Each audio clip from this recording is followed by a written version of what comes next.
പിതാവിന്റെയും പുത്രന്റെയും പരിശുദ്ധാത്മാവിന്റെയും നാമത്തിൽ ആമേൻ. എൻ്റെ പ്രിയപ്പെട്ടവരെ, ഏപ്രിൽ 10 വെള്ളിയാഴ്ച, അമ്മേ പരിശുദ്ധ അമ്മേ, അമ്മേ പരിശുദ്ധമേ, ദൈവമാതാവേ, കൃപാസനത്തിലൂടെ ഞങ്ങൾക്കും ഞങ്ങളുടെ ദേശത്തിനും അമ്മ മധ്യസ്ഥം തേടി തന്ന എല്ലാ അനുഗ്രഹങ്ങൾക്കും കൃപകൾക്കും ഞങ്ങളിപ്പോൾ ഹൃദയം നിറഞ്ഞ നന്ദി പറയുന്നു.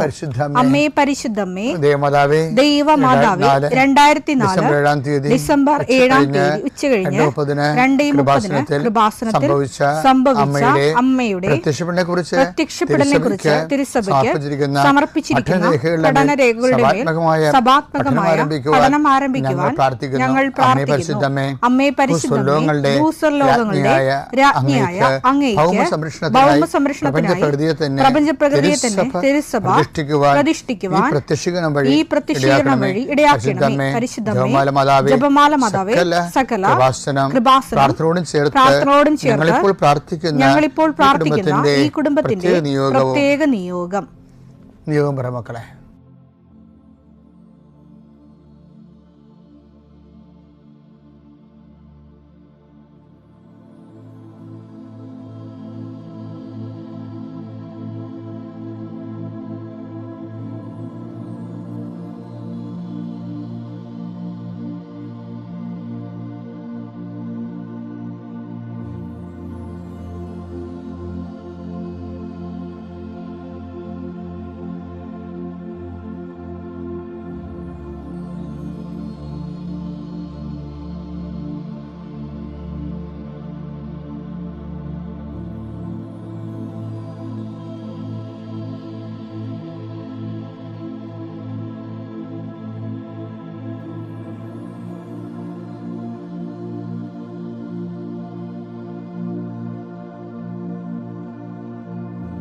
അമ്മയുടെ പ്രത്യക്ഷീകരണത്തിന്റെ ഈ അനുഗ്രഹവേളയിൽ ഞങ്ങൾക്ക് സാധിച്ചു തരുവാൻ കനിയണമേ. ആമേൻ. വിശ്വാസ പ്രമാണം. സർവശക്തനായ പിതാവും ആകാശത്തിന്റെയും ഭൂമിയുടെയും സൃഷ്ടാവുമായ ദൈവത്തിൽ ഞാൻ വിശ്വസിക്കുന്നു. അവിടുത്തെ ഏകപുത്രനും ഞങ്ങളുടെ കർത്താവുമായ ഈശോമിശിഹായിലും ഞാൻ വിശ്വസിക്കുന്നു. ഈ പുത്രൻ പരിശുദ്ധാത്മാവിനാൽ ഗർഭസ്ഥനായി കന്യകാമറിയത്തിൽ നിന്ന് പിറന്ന് പൊന്തിയോസ് പീലാത്തോസിന്റെ കാലത്ത് പീഡകൾ സഹിച്ച് കുരിശിൽ തറയ്ക്കപ്പെട്ട് മരിച്ച് അടക്കപ്പെട്ട് പാതാളങ്ങളിൽ ഇറങ്ങി മരിച്ചവരുടെ ഇടയിൽ നിന്ന് 3-ാം നാൾ ഉയർത്ത് സ്വർഗത്തിലേക്ക് എഴുന്നള്ളി സർവശക്തിയുള്ള പിതാവായ ദൈവത്തിന്റെ വലതുഭാഗത്തിരിക്കുന്നു. അവിടെ നിന്ന് ജീവിക്കുന്നവരെയും മരിച്ചവരെയും വിധിക്കുവാൻ വരുമെന്നും ഞാൻ വിശ്വസിക്കുന്നു. പരിശുദ്ധാത്മാവിലും ഞാൻ വിശ്വസിക്കുന്നു. വിശുദ്ധ കത്തോലിക്കാ സഭയിലും പുണ്യവാന്മാരുടെ ഐക്യത്തിലും പാപങ്ങളുടെ മോചനത്തിലും ശരീരത്തിന്റെ ഉയർപ്പിലും നിത്യമായ ജീവിതത്തിലും ഞാൻ വിശ്വസിക്കുന്നു. ആമേൻ. സുഖസ്ഥനായ ഞങ്ങളുടെ പിതാവേ, അങ്ങയുടെ നാമം പൂജിതമാകണമേ. അങ്ങയുടെ രാജ്യം വരണമേ. അങ്ങയുടെ തിരുമനസ് സ്വർഗത്തിലെ പോലെ ഭൂമിയിലും ആകണമേ.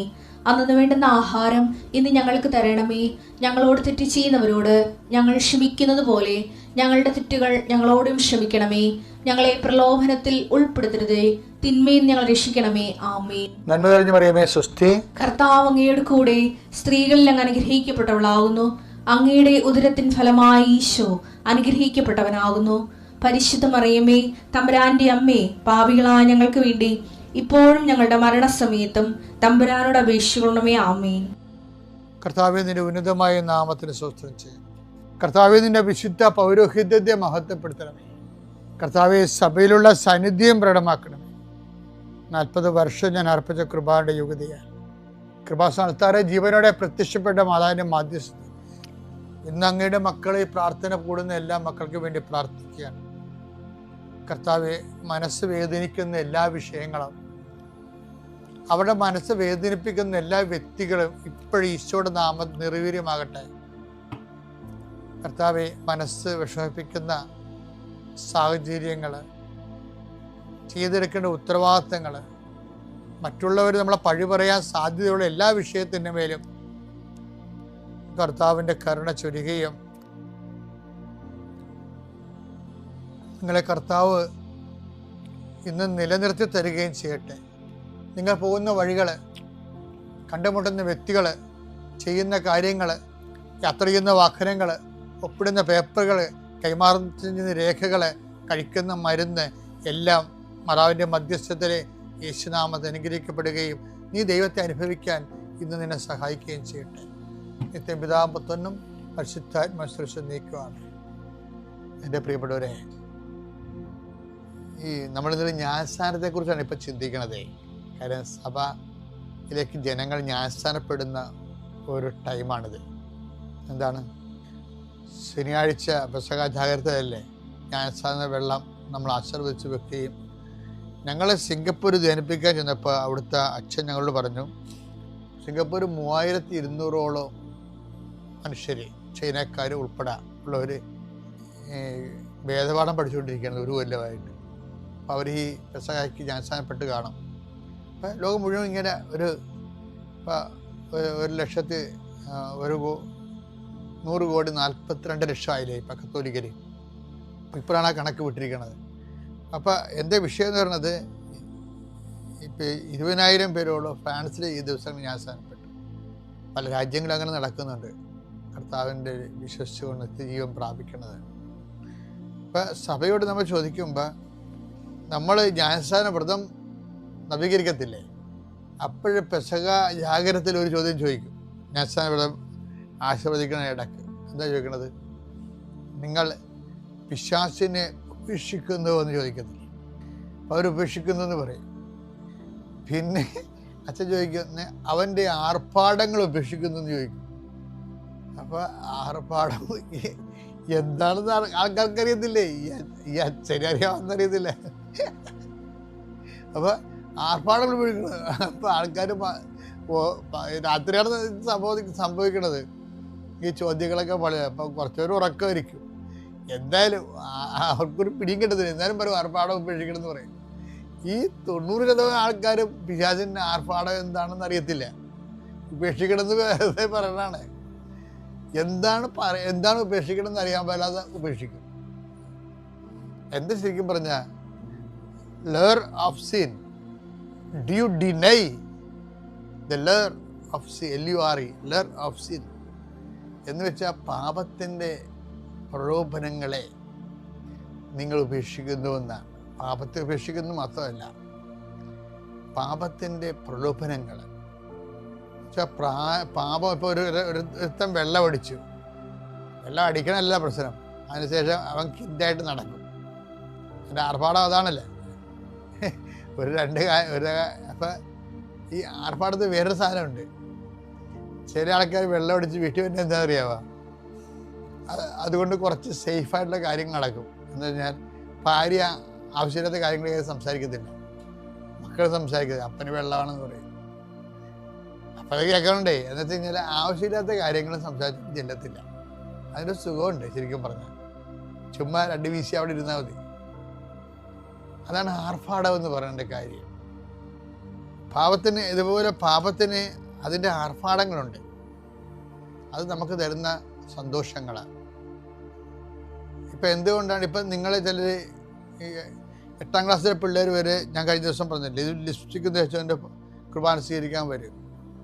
ഇപ്പം ഞാൻ ഈ കുർബാന കൊടുക്കുന്ന സമയത്ത് ബഹളം ഉണ്ടാക്കേണ്ട ശരി, എന്തിനാ അവർ ലിപ്സ്റ്റിക് തേച്ചുകൊണ്ട് ഈ കുർബാന സ്വീകരിക്കാൻ വരണത്?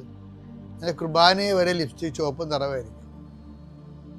എന്താ അവർ ഉദ്ദേശിക്കുന്നത്? അതുകൊണ്ട് ഇത് പണ്ട് ചെയ്യുമായിരുന്നു ചിലരേ ചെയ്യത്തുള്ളത്. പണ്ട് ഈ നാടക നടിക്കാരും സിനിമാ നടികളൊക്കെ ഏതാ ചെയ്തുകൊണ്ടിരുന്നത്. ഇപ്പം 8ാം ക്ലാസ്സിലെ പിള്ളേരൊക്കെ ചെയ്യുന്നുണ്ടത്, 10ാം ക്ലാസ്സിലെ പിള്ളേർ ചെയ്യുന്നുണ്ട്, ചില ചെയ്യുന്നുണ്ട്. പക്ഷേ ഉദ്ദേശിക്കണത് എന്താണ്? അതുകൊണ്ട് ഉദ്ദേശിക്കുന്നത് മാക്സിമം ഇന്ത്യയിൽ അത് ചെയ്യുമ്പോൾ ഉണ്ടാകുന്ന കുഴപ്പം.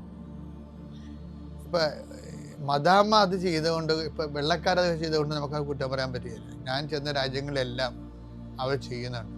കാര്യം അവിടെ ചുണ്ടെന്ന് പറയുമ്പോൾ രാവിലെ എഴുന്നേൽക്കുമ്പോൾ തന്നെ വരണ്ട് പിടിക്കുക. നമുക്കും വരണ്ട് പിടിക്കും. അപ്പം അവർ അവിടെ എന്തെങ്കിലും ചുണ്ടിൻ്റെ വരൾച്ച പറയണത്, അവരത് എന്തെങ്കിലും ഒരു സംഭവം അവിടെ തേക്കും. അത് ലിപ്സ്റ്റിക് ആണെങ്കിൽ കുറച്ചുകൂടി അവിടെ തോന്നിരിക്കും. പക്ഷെ എന്നാ പറ്റിയ വെച്ചാൽ മുഖം വേറെ ചുണ്ട് വേറെ ആയിട്ടിരിക്കും. അതാണ് പ്രശ്നം. മുഖം വേറെ ചുണ്ട് വേറെ ആയിട്ടിരിക്കും. പിന്നെ അവർ കണ്ട് അതിൻ്റെ അകത്തൊരു ഇരിക്കണുണ്ട്. പക്ഷേ ഇന്ത്യക്കാരൻ ആ പ്രശ്നങ്ങളൊന്നുമില്ല. ഇവിടെ ആരുടെയും ചുണ്ട് വരണ്ട് പോകത്തൊന്നുമില്ല. ഇവിടെ എന്തിനാ? മറ്റുള്ളവർ നമ്മളെ കാണാൻ വേണ്ടിയാണ്. ആമ്പിള്ളേർ നമ്മളെ കാണാൻ വേണ്ടിയും അത് നല്ലതാണല്ല, സൂപ്പറായിരിക്കണമല്ല, ക്യൂട്ടാണെന്ന് എന്നൊക്കെ പറയും. അതാണ് ഈ ആർഭാടങ്ങൾ എന്ന് പറയുന്നത്. ലർ ഓഫ് സിൻ. നിങ്ങളെ പിശാചിനെ ഉപേക്ഷിക്കുന്നു, അവൻ്റെ ആർഭാടങ്ങൾ ഉപേക്ഷിക്കുന്നു. അതിൻ്റെ അകത്ത് എല്ലാം വരും.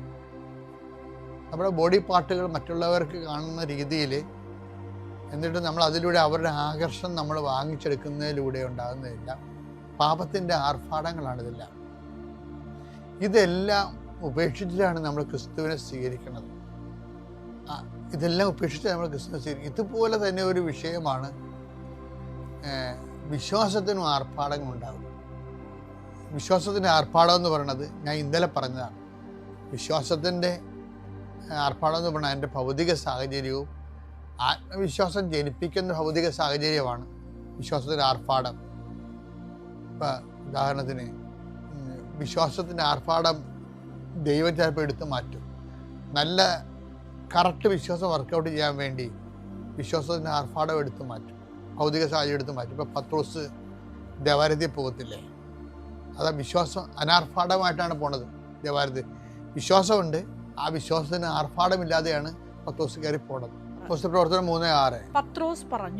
പത്രോസ് പറഞ്ഞു, വെള്ളിയോ സ്വർണമോ എന്റെ കയ്യിലില്ല, എനിക്കുള്ളത് ഞാൻ നിനക്ക് തരും. അതാ, വെള്ളിയുമില്ല സ്വർണവുമില്ല, ഭൗതിക സാഹചര്യങ്ങളൊന്നുമില്ല. വിശ്വാസത്തിന്റെ കട്ടൻ ചായ കുടിക്കാൻ കാശ് ഞാൻ ഇന്നലെ പറഞ്ഞില്ല, അതാണ്.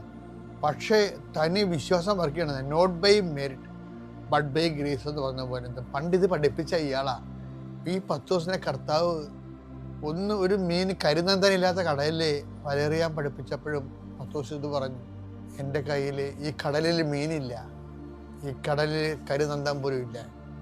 അത് തന്നെയാണ് ഇപ്പോൾ ഇയാൾ പറയണത്. പൊന്നോ വെള്ളിയോ എൻ്റെ കയ്യിലില്ല. അന്നും പുള്ളി കയ്യിലില്ലാഞ്ഞ കാര്യം പറഞ്ഞു, കടലില്ലാഞ്ഞ കാര്യമാണ് പറഞ്ഞത്. ഈ കടലിൽ കരുനന്തം പോലും ഇല്ല, വലിയ മീനുമില്ല, ചെറിയ മീനുമില്ല. എങ്കിലും നീ പറഞ്ഞത് കൊണ്ട് ഇവിടെ അതാണ് സംഭവിക്കുന്നത്. ഇവിടെയും വിശ്വാസത്തെ ഭൗതിക സാഹചര്യങ്ങൾ വെട്ടിമാറ്റിയിട്ട് അനാർഭാടമായിട്ട് ജീവിക്കേണ്ടി ഒരു അവസരം വന്നിരിക്കുകയാണ്. പറയുന്നത് പൊന്നോ വെള്ളിയോ എൻ്റെ കയ്യിലില്ല, പക്ഷേ എൻ്റെ കയ്യിലൊരാളുണ്ട്, നസ്രായനായ യേശുവിൻ്റെ നാമത്തിൽ നീ എഴുന്നേറ്റ് നടക്കാൻ. എന്തെല്ലാം സംഭവം ഉണ്ടായാലും, പണം പോയാലും ആരോഗ്യം പോയാലും, നമ്മുടെ കയ്യിൽ നിന്ന് ചിലപ്പോൾ പണം പോവും, നമ്മൾ കടക്കാരാവും, ചിലപ്പോൾ ആരോഗ്യം പോവും, പക്ഷേ ക്രിസ്തു ഒരിക്കലും പോകത്തില്ല. ഞാൻ പണ്ട് ഇതിനേക്കാൾ ആരോഗ്യവാനായിരുന്നു. എനിക്ക് ഭക്ഷണങ്ങളൊക്കെ പലതും അത്യവാണി നിങ്ങളോട് പറഞ്ഞിട്ടുണ്ട്. കിഡ്നിയുടെ കുറേ പ്രോബ്ലം ഉള്ളതുകൊണ്ട് പറഞ്ഞിട്ടുണ്ട്, നിങ്ങളോടെല്ലാം പറഞ്ഞിട്ടുണ്ട് ഞാൻ. പക്ഷേ നോക്കിയേ, ചിലപ്പോൾ ആരോഗ്യം പോവും, പക്ഷെ ക്രിസ്തു പോകത്തില്ല. ഈ അനാരോഗ്യകരമായ സാഹചര്യത്തിലാണ് ഞാൻ ഈ 12 രാജ്യങ്ങളിൽ സുവിശേഷ വേല ചെയ്തിരിക്കുന്നത്. അതെന്താ കാര്യം? പൊന്നും വെള്ളിയും നമ്മുടെ കയ്യിൽ നിന്ന് പോകും, പക്ഷെ ക്രിസ്തു പോകത്തില്ല. അപ്പം നിങ്ങൾക്ക് എന്തെങ്കിലും കടം വന്നു, അല്ലെ പരീക്ഷ തോറ്റു, അല്ലെ കല്യാണം പറഞ്ഞു വെച്ച കല്യാണം പോയി, അല്ലെങ്കിൽ പറഞ്ഞു വെച്ച വിസ പോയി, അല്ലെങ്കിൽ വിസ കിട്ടിയില്ല എന്ന് വിചാരിച്ചുകൊണ്ട് ക്രിസ്തു നിങ്ങൾക്കൊന്നും പോകത്തില്ല. അതുകൊണ്ട് നിങ്ങൾ ആരും ഇങ്ങനെയുള്ള സാഹചര്യത്തിൽ ഡൗൺ ആകരുത്. എന്തെങ്കിലും നഷ്ടപ്പെട്ടെന്ന് വിചാരിച്ചുകൊണ്ട് ഉടനെ ഡൗൺ ആവരുത്. അപ്പോൾ സന്തോഷമായിരിക്കണം. എന്തെല്ലാം നഷ്ടപ്പെട്ടു, ഉറ്റവർ പോയാലും ഉടയവർ പോയാലും പോകാത്ത ഒരാളാണ് ക്രിസ്തു. ആ ക്രിസ്തു നിൻ്റെ കൂടെ ഉണ്ട്, അത് ഓർത്തേക്കണം. അവൻ്റെ കൂടെ നമുക്ക് ജീവിക്കാം, അതിജീവിക്കാനും പറ്റും. പിതാവിൻ്റെയും പുത്രൻ്റെയും പരിശുദ്ധാത്മാവിൻ്റെയും നാമം.